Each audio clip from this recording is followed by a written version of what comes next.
Welcome to Kiana podcast series, where we dwell into crucial points in Garissa County. In this episode, we focus on countering radicalization and extremism,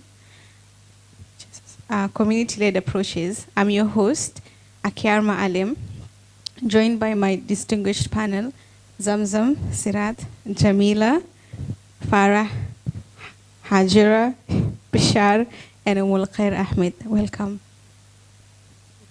What are the specifics, social, economic, and political and cultural factors that led to the rise of radicalization and extremism within Garissa County?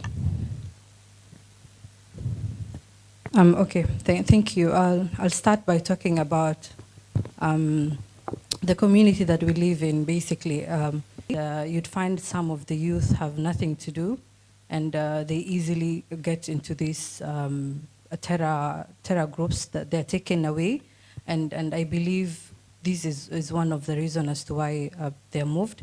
The other one I'll talk about is high unemployment all over the country. Youths are unemployed, and these are some of the tactics that these terror groups are using to try to get these youths into joining the terror groups. There's also they give them the belief that they're going to get a better a job in wherever they are taking them.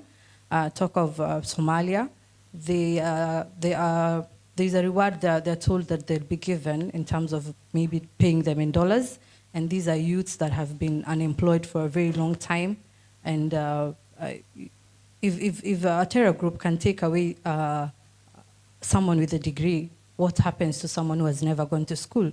So we have those dynamics among the people of this county, and these are some of these the pull factors that I just talked about, where the youth are taken away.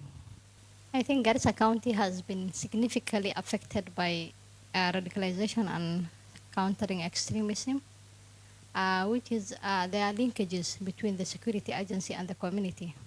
Communities most of the time report issues of CVE to the security agencies, but the security agencies takes lightly. I remember in the year 2015 when Garissa University was attacked. I think 1 month ago, there was prior communication that there will be an attack in the university. But the security agencies take lightly on that, on a light note on that. And later on, it happened. The attack happened actually, and we have lost 147 students in the university.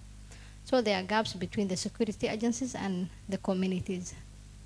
The community most of the time fear, because when they report issues to the police, some of the youth are held captive at the police level, and they are even deported as far as Nairobi, and you will not even see those who have reported. So there is that fear from the community side. On the reporting mechanisms, you see in Garissa, I mean in Kenya, I think Garissa is the county that has faced the highest number of radicalization. But still, the government is not providing a platform where the people can anonymously report suspicious issues. At the same time, there is like little or to no agencies that are coming up working on the relationship that the community is sharing with the security agencies. There is absolutely nothing. The border that is, the border dynamics mostly come from the socio-economic things, activities that we carry out daily as pastoralists, where we move our cattle from one place to another. At the same time, having the contraband goods that are illegally transported in out our country, and I think those are the ones that are creating avenues for the criminal activities that are daily happening at the border side. We've seen the beatings that happened in 2013, 2014, yeah, where we had police come and beat the community up because there's the belief that they have that we are hiding these terrors in our houses. So when something happens, I remember they even burnt our main market in Garissa, Surmugdi. And so what happens is they are trying, the terrorists will use this information to try to get the youth into joining terror groups? The families who are affected by extrajudicial killings and disappearances tend to go through trauma. The people who lost their family members through VE, they also have trauma. And we've seen the CSOs coming up with initiatives to offer psychosocial support. So we've learned that other than physical damage and loss of properties or also any other loss, there is also mental health issues and trauma. What specific narratives, ideologies, or propaganda are employed to radicalize and recruit vulnerable groups within the county? I will add on using the ideologies of the historical injustices done on their people. You see, what is more good than having revenge on someone?